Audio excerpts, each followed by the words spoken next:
Okay, let's just dive right in. If you're here, there's a pretty good chance that you have a 5-year-old. And bedtime, well, it feels less like winding down and more like gearing up for a serious negotiation. So tonight, we're going to break down exactly what's going on and how to find a path to calmer nights. Does this sound painfully familiar? I mean, that feeling of an hour, maybe even 90 minutes just vanishing into this black hole of stalling and negotiating every single night. If that's you, the very first thing you need to know is you are so not alone in this. So, yeah, let's call it what it feels like, the bedtime battle.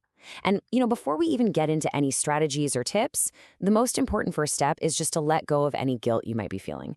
This isn't a reflection on your parenting, it's a really common phase. And this feeling right here, this captures the number one fear I hear from parents. It's this belief that you should have fixed this when they were a baby, that you've somehow missed the window for good sleep habits, and now it's just closed. But I'm here to tell you that's just not true. A big part of the problem might actually be the term sleep training itself. It's so loaded, right? It can sound kind of harsh, maybe even a little scary. So before we can really move forward, we have to reframe what we're actually trying to do here. So let's swap out that old term for something new, gentle sleep coaching.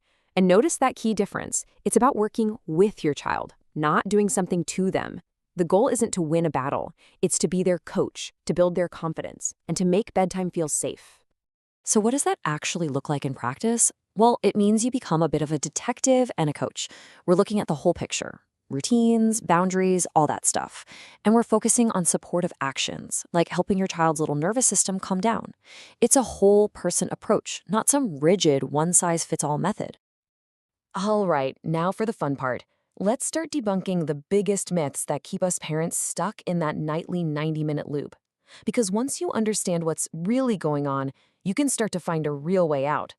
Let's just tackle the big one right off the bat. It's too late. The reality?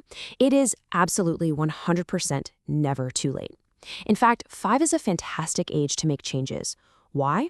Because they can actually understand you, they can help make a plan, and they can feel genuinely proud of their progress. Their ability to be your little partner in this is a huge advantage.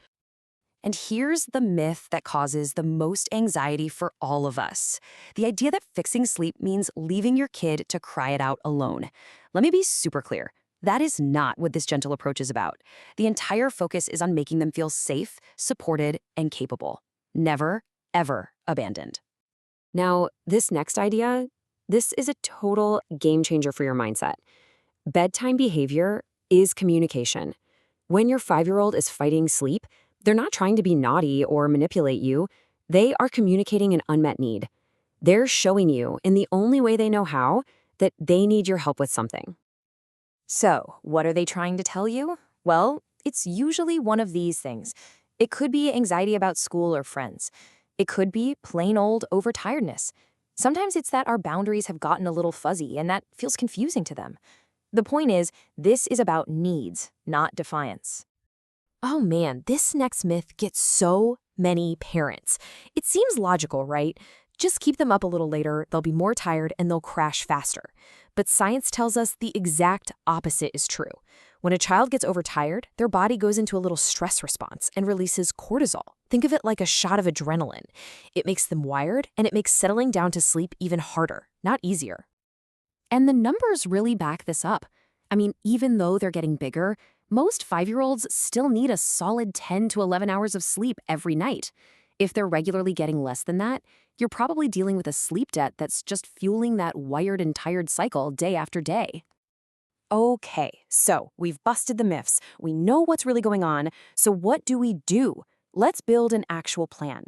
What does a gentler, more effective approach actually look like on the ground? This is the foundation for creating those calmer nights we're all dreaming of. The gentle framework is really just a clear 5-step process. You start by figuring out what's really happening right now.